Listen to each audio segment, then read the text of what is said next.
የኢትዮጵያ ሙሉ ወንጌል አማኞች አስኮ አጥቢያ ግንባታ በአዲስ አበባ ተጀመረ። የኢትዮጵያ ሙሉ ወንጌል አማኞች ቤተክርስቲያን አስኮ አጥቢያ አዲስ የአምልኮ ማዕከል ግንባታ በአዲስ ከተማ ክፍለ ከተማ ወረዳ 13 በሚገኘው የራሷ ይዞታ ላይ በይፋ ተጀምሯል። የመሰረተ ድንጋይ ስነ ስርዓቱ በቤተክርስቲያኑ አመራሮች፣ ምዕመናንና ደጋፊዎች በተገኙበት ተካሂዷል።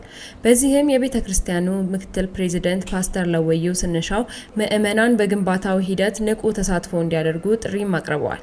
እንደ ቤተክርስቲያኒቱ መረጃ ፕሮጀክቱ ከ60 ሚሊዮን ብር በላይ ወጪ የሚጠይቅ ሲሆን በ2000 ካሬ ሜትር ስፋት ላይ የሚገነባም ነው። አዲሱ የአምልኮ ማዕከልም ከ1000 በላይ ምዕመናንን የማገልገል አቅም እንደሚኖርም ተገልጸዋል።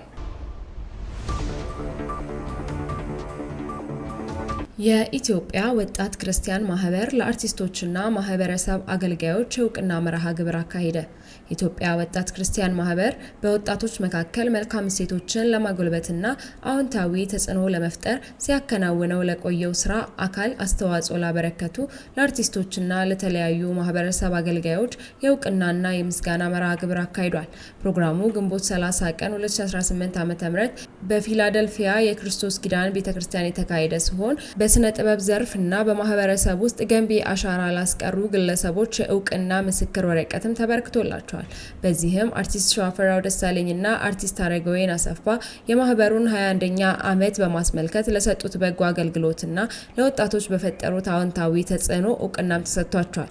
በተለይም አርቲስት ሸዋፈራው ደሳለኝ የተቋሙ የክብር አምባሳደር በመሆን በርካታ መልካም ተግባራትን ማከናወናቸውም ተወስቷል። ከአርቲስቶቹ በተጨማሪ ጋዜጠኛና አገልጋይ ታምራት ሞቲ፣ አቤኔዘር ነብዩ ከመሃናይም ክርስቲያን ህብረት እና ተአምራት ኑሪ በማህበረሰብ ውስጥ ላበረከቱት አስተዋጽኦ የእውቅና ምስክር ተቀብለዋል። በዕለቱም የማህበሩ ፕሬዝዳንት ዶክተር ሳሙኤል ይርዳው በሰጡት መልእክት ማህበሩ በወጣቶች ህይወት ላይ ዘላቂ ለውጥ ለማምጣት በትምህርት በስልጠናና በማህበራዊ ድጋፍ ዘርፎች ሰፊ ስራ እየሰራ መሆኑንም ገልጸዋል። ማህበሩ በዚህ ዓመት ብቻ ከ14 በላይ ወጣቶች የስልጠና ስኮላርሺፕ እንዲያገኙ ከማድረጉ ባሻገር ለችግር ተጋላጭ ህጻናት፣ ታዳጊዎች ድጋፍ እንዲሁም ለአንዳንድ ቤተሰቦች የቤት ክራይ ድጋፍ በማድረግ ተጠቃሽ ስራዎችን ማከናወኑም ተገልጿል።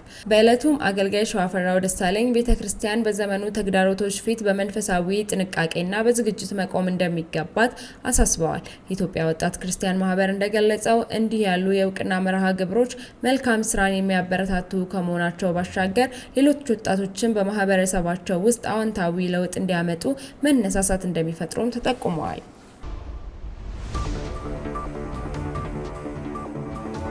ከውጪ ታዋቂው ቲክቶከርና ዩቲዩበር እጁን ለጌታ ሰጠ። ታዋቂው ዩቲዩበር ጆ ዌለር ክርስቲያን መሆኑን በማህበራዊ ሚዲያ አስታወቀ። በኢንስታግራም ባጋራው ቪዲዮ በጌታ ኢየሱስ ክርስቶስ ድኛለሁ፣ ይህም በህይወቴ ከገጠሙኝ ነገሮች ሁሉ ምርጡ ነውም ብለዋል። እድሜው 30 ዓመት የሆነውና ከ5.32 ሚሊዮን በላይ ተከታዮች ያሉት ዌለር በአስቂኝና ፈታኝ ቪዲዮዎቹም ይታወቃል። እውነተኛ ሰላምና እርካታን ለማግኘት ዝናን፣ ገንዘብን፣ ጉዞንና ስራን ቢሞክርም እንዳልተሳካለት የገለጸው ዌለር ተስፋ ቆርጦ በነበረበት ወቅት ፈጣሪ ህይወቱንና አእምሮውን እንደቀየረው መስክሯል።